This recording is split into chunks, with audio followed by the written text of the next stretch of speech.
हमारी संस्कृति, हमारी पहचान। यज्ञ, योग, आयुर्वेद सदा रहे हमारे साथ। भारत के प्राचीन ग्रंथों एवं आधुनिक विज्ञान का दिव्य संगम, यज्ञ महिमा।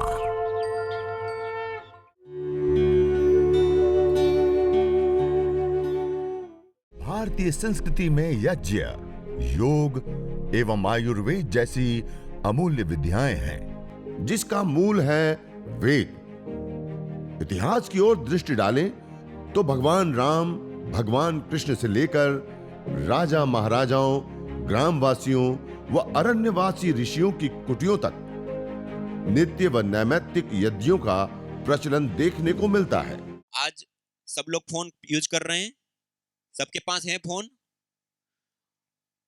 हमारे घर में टॉयलेट सीट के ऊपर जितने खतरनाक और भारी मात्रा में जानलेवा बैक्टीरिया होता है, उससे भी कई गुना ज्यादा खतरनाक और बड़ी मात्रा में बैक्टीरिया हमारे फोन और फोन के कवर के ऊपर होते हैं। हम दिन में कितनी बार साफ करते हैं? साफ नहीं करते। और दिन में कितनी बार उसको छूते हैं? बेहिसाब। हर चीज को छुए, उसको छुए, हर चीज को छुए, उसको। ये भारी मात्रा में बैक्टीरिया होता है इसके ऊपर। आज जो रिसर्च हो रही है, सबसे बड़ी मात्रा में कम्युनिकेबल डिजीज को देने वाला फोन है। इसी प्रकार हमारे घर के अंदर दरवाजे होते हैं, हैंडल होते हैं, हर व्यक्ति आता है उस हैंडल को पकड़ता है, हर व्यक्ति आता है उस हैंडल को पकड़ता है। वहां पर सीढ़ी चढ़ते हैं, उतरते हैं, ग्रिल होती है, हर व्यक्ति आकर के उसके ऊपर हाथ रखते हैं। हमारे घर के अंदर सोफे होते हैं, पर्दे लगे होते हैं, कितने दिन में सोफा धोते हैं?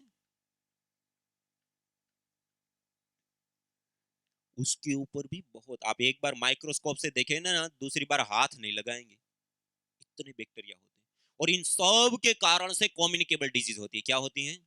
अलग अलग कई सारी बीमारियां, रोगाणु। और WHO के आंकड़े बताते हैं, हम भारतवर्ष में जितने का अन्न नहीं खा जाते हैं, उससे ज्यादा का कम्युनिकेबल डिजीज होने के बाद उसको ठीक करने के लिए दवाइयां खा जाते हैं। और उसके बावजूद पूरी दुनिया में 2.25 करोड़ लोगों की मौत हो जाती है। कितने लोग? 2.25 करोड़। हम छोटा सा भूकंप आ जाए, कोई बाढ़ आ गई, 5-10 हजार लोग प्रभावित हो गए, 2-3 हजार लोग मर गए, सरकार से लेकर के प्राइवेट संस्थाएं राहत कोष चालू कर देते हैं। और ये कितने लोग मर रहे हैं? 2.25 करोड़ लोग। और कब? हजारों करोड़ की दवाइयां खाने के बावजूद। और अभी जो हम ये 7 मिनट का हवन करेंगे ना, ये हवन करने पर जो धूम्र उठता है ना, इस धूम्र को केमिस्ट्री लैब में GCMS gas chromatography mass spectroscopy chemistry lab की एक एडवांस टेक्नोलॉजी होती है, जिसके अंदर इस यज्ञ से निकलने वाला जो धूम्र होता है, आज हम जो एलोपैथ में दवाइयां बनाते हैं, जो एक हाई लेवल की जो हम रिसर्च करते हैं, इंटरनेशनल जर्नलों में पब्लिश करते हैं जो कार्यों को, उसके लिए इस टेक्नोलॉजी का प्रयोग होता है। करोड़ों रुपए का वो पूरा एक सेटअप होता है। उसमें हवन करने पर जो धूम्र उठता है ना, उसको एनालाइज किया कि इस धूम्र के अंदर क्या होता है। सामान्य रूप से लोगों को क्या लगता है, कोई भी चीज जलती है तो क्या होता है? कार्बन डाइऑक्साइड, कार्बन मोनोऑक्साइड, अलग अलग प्रकार की गैसें बनती है, उससे तो पोल्यूशन हुआ, पोल्यूशन हुआ तो कोई काम का नहीं। लेकिन जब इसमें एनालाइज किया गया तो आपको जानकर के आश्चर्य होगा, इस यज्ञ के धूम्र के अंदर भारी मात्रा में माइक्रोबायल एक्टिविटी देने वाले कंपोनेंट्स पाए गए। उसके बाद माइक्रोबायोलॉजी लैब में जिन बैक्टीरिया, वायरस, फंगस से हम प्रभावित होते हैं, अलग अलग रोग, जिसको मैं कहता हूं 2.25 करोड़ लोगों से अधिक लोगों की जिस कारण से मौत हो जाती है, उसको लिया गया। और उसके ऊपर ये 5-7 मिनट का जो यज्ञ करते हैं, उसे जो धूम्र उठता है, गैसें उठती हैं, उसको जब दिया गया, 5 मिनट मात्र के इस यज्ञ से 65% से 96% तक बैक्टीरिया, वायरस, फंगस आदि नष्ट हो गए। 5 मिनट। और उसके बाद जहां होटलें होती हैं, गेस्ट हाउस होते हैं, जहां लोग आते हैं, ठहरते हैं, चले जाते हैं, वहां जो इन्फेक्शन फैलते हैं, बैक्टीरिया, वायरस, फंगस आदि, उसके ऊपर प्रैक्टिकली इसके अलग अलग अनुसंधान किए गए।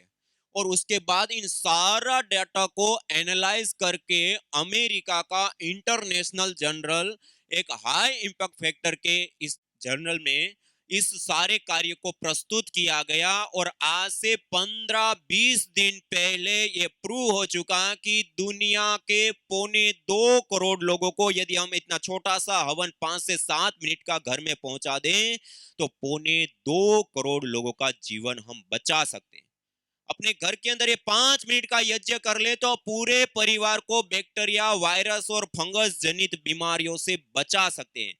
पूरे भारतवर्ष में होने वाला हजारों करोड़ रुपए का मेडिकल खर्च बचा सकते हैं ये 5 मिनट यज्ञ कर ले तो। ये पूजन के साथ इतनी बड़ी साइंटिफिक विद्या है, बैक्टीरिया, वायरस, फंगस से हमें बचा लेती है, ये बहुत बड़ा लाभ है। इसके साथ साथ एक और हमें महत्वपूर्ण लाभ मिलता है। देखिए, आज हम जिस जीवन शैली को जी रहे हैं, सब लोग मोबाइल का प्रयोग करते हैं, लैपटॉप, टीवी, कंप्यूटर, घर के अंदर बहुत सारे इलेक्ट्रॉनिक अलग अलग उपकरण, दीवारों के अंदर केबल बिछे हैं, बोर्ड लगे हुए हैं। आज हम कार्बनिक पदार्थों का भी प्रयोग करते हैं। ये सारी चीजें रेडिएशन छोड़ती हैं। क्या करती हैं? आज हम एक रेडिएशन के जाल के बीच में जी रहे हैं और आज की ये रिसर्च बताती है कि इस रेडिएशन के जाल के बीच में जीने से हमारे न्यूरॉन्स और सेल्स दोनों ही भारी मात्रा में डैमेज हो रहे हैं और अधिक रेडिएशन वाले वायुमंडल में रहने पर कैंसर जैसी घातक जानलेवा बीमारियां हो जाती हैं। और ये जो हम 5-7 मिनट का यज्ञ करते हैं, जयपुर यूनिवर्सिटी राजस्थान और central pollution government board Delhi दोनों ही जगह पे अलग अलग कई सारे परीक्षण किए और ये 7 मिनट का यज्ञ करने पर जो ऑर्गेनिक मॉलिक्यूल्स वायुमंडल में आते हैं वो इलेक्ट्रोमैग्नेटिक रेडिएशन और एटॉमिक रेडिएशन दोनों ही प्रकार के रेडिएशनों को दूर करते हैं, उससे हमारा बचाव कर देते हैं। इतनी बड़ी चीज है। 5 मिनट यज्ञ कर लो तो बैक्टीरिया, वायरस, फंगस से बचाव होने के साथ साथ रेडिएशन से भी हमारा बचाव होता है। इतनी बड़ी विद्या।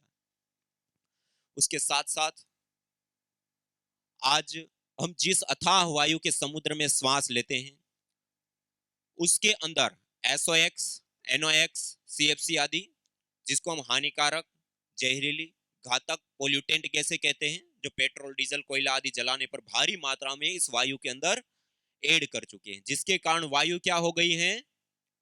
प्रदूषित। क्या हो गई? आज इस प्रदूषित वायु में रहने पर कई सारी अलग अलग रिसर्चें बताती हैं कि बड़े शहर में, प्रदूषित बड़े शहर में 1 साल हम रहते हैं तो 6 महीने से 5 साल की हमारी आयु कम हो जाती है और हर 10 में से 1 व्यक्ति को वायु प्रदूषण के कारण कैंसर हो रहा है। और उससे अतिरिक्त और भी कई सारी प्रकार की अलग अलग बीमारी, अस्थमा, दमा आदि को पैदा करता है।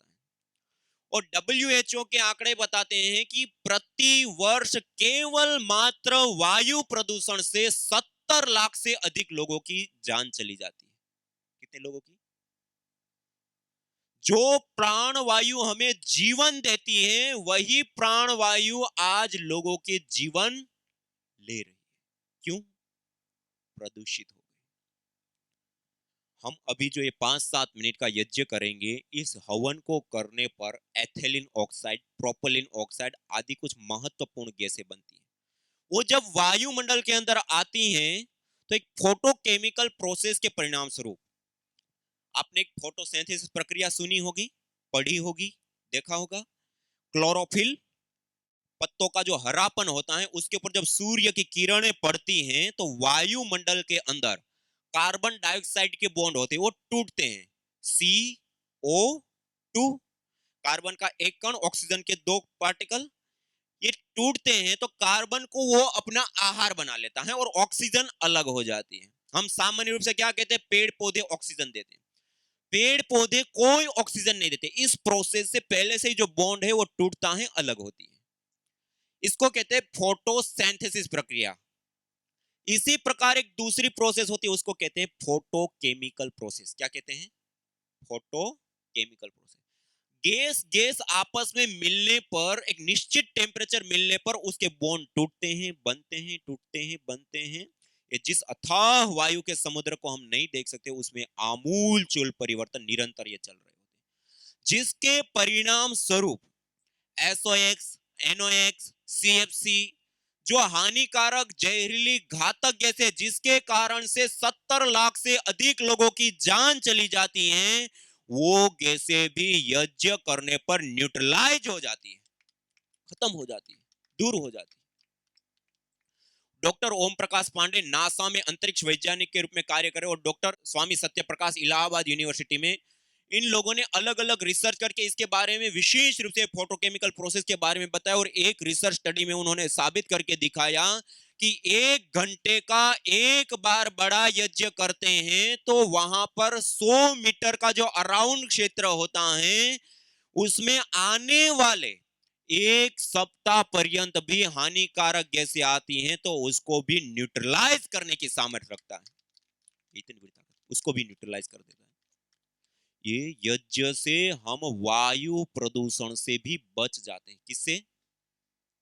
आज हम अपने घर के अंदर जाएं, पेंट करते हैं, पर्दे लगाते हैं, बहुत सारी वस्तुओं का प्रयोग करते हैं। आप घर में जाते ही घर की अलग से स्माइल आती है, नहीं आती? ये सारी चीजें अलग अलग गैसें छोड़ती हैं और अलग अलग जहरीली गैसें होती हैं। आज अलग अलग गैसों के इंडोर पोल्यूशन कहते हैं ना, indoor pollution, outdoor. Indoor pollution बहुत भारी मात्रा में है आज। जितना आउटडोर पोल्यूशन से लोगों की जान नहीं जाती है, उससे ज्यादा इंडोर पोल्यूशन के कारण लोगों की जान जाती है। आप सब लोगों को विदित होगा, मध्य प्रदेश में भोपाल में जब गैस त्रासदी हुई थी, मिथाइन आइसोसाइनाइड गैस जब कंपनी से एक रिसाव हुआ था, हजारों हजारों लोग प्रभावित हुए और हजारों हजारों लोगों की सुबह तक में लाशें बीत चुकी थी। उसी के बीच में एक कुशवाहा परिवार और राठौड़ परिवार, ये 2 परिवार ऐसे थे जिन्होंने हवन किया, यज्ञ किया, अग्निहोत्र किया, और हवन करने पर जो गैसें बनी, उन गैसों ने उन विजातीय गैसों को न्यूट्रलाइज किया। वो परिवार उन सब के बीच में बच गए। कितनी बड़ी बात है कि ये हवन कर ले तो हम अपने पूरे परिवार को जहरीली गैसों से भी बचा सकते हैं। तो ये तो कई सारे लाभ हो गए। कितने लाभ हुए? कितने लाभ हुए? बहुत सारे हुए ना। देखिए, और एक भी सामान्य लाभ नहीं है, एक एक लाभ अपने आप में एक बहुत महत्वपूर्ण लाभ है। ये तो हम जितने भी लाभ देखे सारे भौतिक लाभ है। कैसे लाभ हैं? इसी प्रकार एक भौतिक लाभ और महत्वपूर्ण हमें प्राप्त होता है। हमारे प्राचीन ग्रंथ आयुर्वेद में 3 प्रकार की चिकित्साओं का वर्णन मिलता है। देव व्यपा से चिकित्सा, युक्ति व्यपा से चिकित्सा, और सत्वावजय चिकित्सा। वहां पर बताया, यया प्रयुक्त्या चेष्ट्या राजयक्ष्मा पुराजित ताम वेद विहिताम आरोग्यार्थी प्रयोजयेत। जब रोग की अवस्था बढ़ चुकी है, बिगड़ चुकी है, अलग अलग चिकित्साओं को लेने पर भी अब कोई विशेष लाभ प्राप्त नहीं हो रहा है, तब आरोग्य चाहने वाला व्यक्ति वेद विहित यज्ञ का अनुष्ठान करके उस बीमारी को जीते। और विशेष रूप से अथर्ववेद में बताया, यदि क्षितायुर यदि वा परे तो यदिर मृत्योरंतिकम नित एव तमाहरामि अस्पार्शमेनम सतसारदाय। यदि क्षितायुर यदि वा परे तो, यदि व्यक्ति की आयु क्षीण हो चुकी है, उनके प्राण, उनकी धातु क्षीण हो चुकी हैं, अब उनकी लंबी आयु नहीं दिख रही है, अब वो अंतिम क्षणों में जीवन में दिख रहा है, तमाहरामि, उसको भी मैं यज्ञ बाहर लाता हूं, सतत सारदाय, 100 साल की निरोग आयु प्रदान करता हूं। ये यज्ञ चिकित्सा के विषय में बताया। उसी के आधार पे हमने अलग अलग औषधियों को लेकर के, जो हम मॉडर्न मेडिकल साइंस में दवाइयां बनाते हैं, उन सारी टेक्नोलॉजी पद्धति प्रक्रियाओं का प्रयोग करके, जो हवन के अंदर अलग अलग जड़ी बूटियों से होम करने पर जो धूम्र उठता है, उसको जब एनालाइज किया माइक्रो लेवल पर, उसके अंदर मल्टीपल कंपोनेंट्स पाए गए। हम अपनी बॉडी को डिटॉक्सिक करने के लिए एंटीऑक्सीडेंट कंपोनेंट्स लेते हैं, दवाइयां डॉक्टर के पास जाते हैं तो एंटीऑक्सीडेंट कंपोनेंट्स देते हैं। हवन के धूम्र के अंदर एंटीऑक्सीडेंट कंपोनेंट्स होते हैं। एंटी एफ्लेमेटरी कंपोनेंट्स, सूजन, इन्फेक्शन आदि को दूर करने के लिए लेते हैं जो दवाइयां, उसके अंदर जो होते हैं वो भी इस यज्ञ के धूम्र के अंदर पाए गए। एंटी एंजियोजेनी, कैंसर को ना होने देना या हो गया और उसको ट्रीट करने के लिए जो हम कंपोनेंट्स लेते हैं वो भी इस यज्ञ के धूम्र के अंदर पाए गए। एंटी ट्यूबरकोल, असंतुलित रूप से जो कोशिकाएं बढ़ जाती हैं, गांठ, ट्यूमर, कैंसर बन जाते हैं, उसको भी रोकने वाले और ठीक करने वाले कंपोनेंट्स पाए गए। एंटी माइक्रोबायल एक्टिविटी देने वाले, जो कम्युनिकेबल डिजीज होती हैं, उन डिजीज को ठीक करने के लिए जो हम दवाइयां लेते हैं, वो कंपोनेंट्स इसके अंदर पाए गए। एंटी ब्यूटाजेनी, हमारे जीन्स में आने वाले बदलावों को भी रोकने वाले कंपोनेंट्स इस यज्ञ के धूम्र के अंदर पाए गए। मानी यज्ञ का धूम्र एक विशुद्ध मेडिसिन होता है। क्या होता है? विशुद्ध मेडिसिन होता है। यज्ञ का धूम्र पॉल्यूशन नहीं, मेडिसिन होता है। और मैंने अभी आपको बताया ना, हमारा ही नहीं, जीव मात्र का सबसे ज्यादा और सबसे इंपॉर्टेंट आहार कोई होता है तो क्या होता है? वायु। और हवन करने पर वो जो मॉलिक्यूल्स, कंपोनेंट्स विभिन्न निकले, वो सीधा कहां आ गया? वायु के अंदर। और उस वायु में हम 24 घंटा श्वास लेते हैं। श्वास के माध्यम से वो कंपोनेंट्स लंग्स तक, लंग्स के माध्यम से ब्लड तक, और ब्लड के माध्यम से सेकंड में पूरे शरीर में घुल जाते हैं। और जिसके परिणाम स्वरूप, जिसको हम बड़े बड़े रोग कहते हैं, सामान्य रोग तो छोड़ दीजिए, जिसको हम बड़े रोग कहते हैं, वो भी जड़ मूल से नष्ट हो जाते हैं, उखड़ जाते हैं। सारे रोग ठीक होते हैं यज्ञ करने से। और इसके साथ साथ जैसे हम हवन के अंदर अलग अलग जड़ी बूटियां डालते हैं, उसके अंदर एरोमेटिक्स ऑयल्स होते हैं, उड़नसील तेल होते हैं। उसको जब हम लेते हैं तो श्वास के माध्यम से जब हमारी पिट्यूटरी ग्लैंड तक पहुंचते हैं, एक अलग अलग सुरभि, हमारी पिट्यूटरी ग्लैंड को एकदम से वो प्रभावित करते हैं। उसके अंदर परफ्राल आदि कंपोनेंट्स होते हैं, वो हमारी पिट्यूटरी ग्लैंड को एकदम से प्रभावित करते हैं और हमारे हार्मोन्स को एकदम से चेंज कर देते हैं। क्या कर देते हैं? गुड हार्मोन्स में कन्वर्ट करते हैं। स्ट्रेस हार्मोन्स एकदम से डाउन आ जाते हैं और गुड हार्मोन्स बढ़ जाते हैं। और आज दुनिया की सबसे बड़ी बीमारी है तो क्या है? स्ट्रेस, डिप्रेशन, तनाव। और अन्य भी बीमारियों का सबसे बड़ा कारण भी किसी को माना जाता है तो स्ट्रेस। और हवन करने पर तात्कालिक तुरंत स्ट्रेस, तनाव, डिप्रेशन दूर हो जाता है। और एक आश्चर्य की बात, आज तक दुनिया में न्यूरोकेमिकल्स को बैलेंस करने के लिए कोई पद्धति, प्रक्रिया, दवाई नहीं है हमारे पास। जब हम मंत्रोच्चारण पूर्वक हवन करते हैं 5 से 7 मिनट, ये हवन करने पर हमारे न्यूरोकेमिकल्स एकदम से बैलेंस में आ जाते हैं। ये कितनी बड़ी बात है। कोई पद्धति, प्रक्रिया या दवाई नहीं है, हवन करने पर हमारे न्यूरोकेमिकल्स, और जब न्यूरोकेमिकल्स हमारे बैलेंस है तो शरीर पूरा हमारे बैलेंस में होता है। तो ये इतना बड़ा लाभदायी होता है। इसी प्रकार से ये यज्ञ चिकित्सा जब हम करते हैं तो उसमें जो मंत्रों का पाठ करते हैं, ये जो सुगंधित द्रव्य है, ये जो मॉलिक्यूल्स, कंपोनेंट, उन सब से हमें लाभ होता है। और उसके साथ साथ एक महत्वपूर्ण चिकित्सा के रूप में लाभ होता है। आज आप सब लोगों ने नैनो टेक्नोलॉजी शब्द सबने सुना हुआ है। आज पूरी दुनिया नैनो टेक्नोलॉजी की ओर जा रही है। क्यों? नैनो टेक्नोलॉजी क्या है? 1 मीटर का 1 अरबवा हिस्सा को 1 नैनोमीटर कहते हैं। कितना? 1 अरबवा हिस्सा 1 नैनोमीटर होता है। वो इतना सूक्ष्म होता है, हम अपनी 5 में से एक भी इंद्रिय से उसको ग्रहण नहीं कर सकते, इतना सूक्ष्म होता है। और नैनो टेक्नोलॉजी का एक सिद्धांत होता है कि जो पदार्थ जितना ज्यादा सूक्ष्म होता है, जितना ज्यादा उसको तोड़ा जाता है, उतना ही ज्यादा वो ताकतवर और शक्तिशाली बनता है। आज हम अलग अलग बहुत सारी चीजों का प्रयोग करते हैं। एक हाइड्रोजन गैस, धरती पर एक ऐसी गैस है जो सबसे तेजी से आग पकड़ती है। जिस सूर्य जैसे पिंड का हम प्रकाश ले रहे हैं, वहां पर हाइड्रोजन गैस का दहन होता है। हाइड्रोजन को जब तोड़ा जाता है तो हाइड्रोजन से हीलियम बनता है। क्या बनता है? हीलियम। वो उसकी अपेक्षा कई गुना ज्यादा ताकतवर और शक्तिशाली पदार्थ होता है। हीलियम को तोड़ते हैं तो लिथियम बनता है, वो उससे भी कई गुना ज्यादा ताकतवर और शक्तिशाली पदार्थ होता है।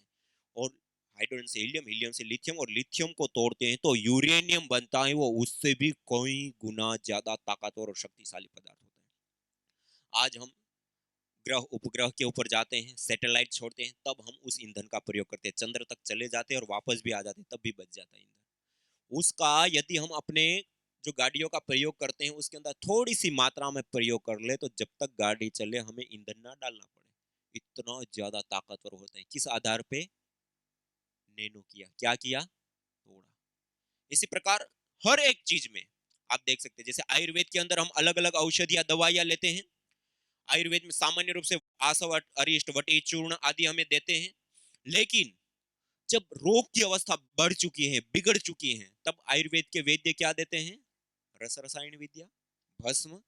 जिन तत्वों की हमारे शरीर को आवश्यकता होती है वो जिस पदार्थ के अंदर है उसको पहले जला करके भस्म बना देते, राख बना देते, फूंक मारे तब भी वायुभूत हो जाए।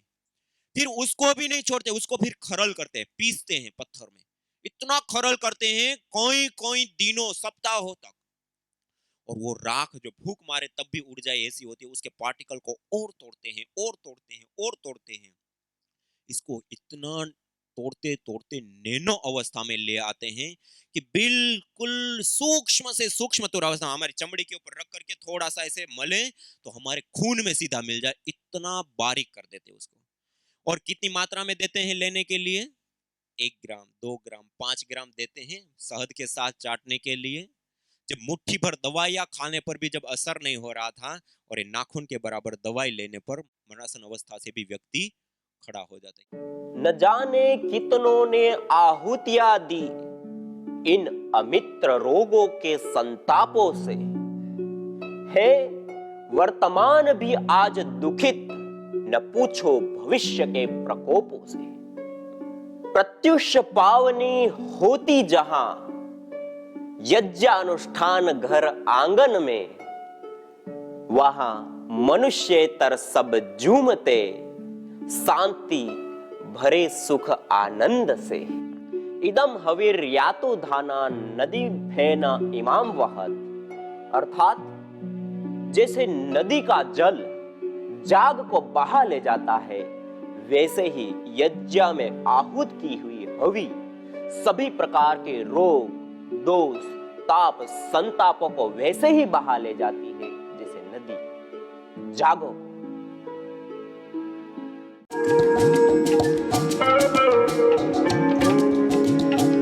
कफेष्टि हवन सामग्री जो मुलठी, सफेद वासा, बनफसा, तुलसी पंचांग, छोटी पिपली, दालचीनी, लौंग, सौंफ, तेजपत्ता, भारंगी, लिसोड़ा, धतूरा पंचांग, रुदंती फल, काली मिर्च, अकरकरा पंचांग, काकड़ा सिंगी, कमल पुष्प, छोटी कटेरी, बड़ी कटेरी, कर्पूर आदि विशेष द्रव्यों से निर्मित इस कफेष्टि हवन सामग्री से हवन करने पर उत्पन्न धूम्र के अंदर पेरामोमाइसिन, आर लिमोनिन और मेथोक्सिन सेलामेल्डिहाइड जैसे विशेष कंपोनेंट्स, मॉलिक्यूल्स, फाइटोकेमिकल्स पाए जाते हैं जो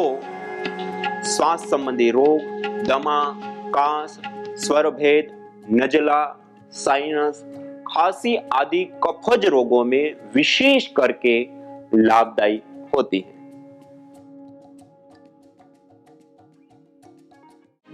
यज्ञ भारतीय संस्कृति का मूल है। तो आइए हम संकल्प लें, संसार के श्रेष्ठतम कर्म यज्ञ को अपनाएं। पिंड और ब्रह्मांड में संतुलन कायम करने वाले यज्ञ को अपने जीवन का अभिन्न अंग बनाएं एवं प्रकृति मां के प्रति अपने ऋणों को अदा करें। विश्व स्वास्थ्य का एक नारा, यज्ञ से होगा जग उजियारा।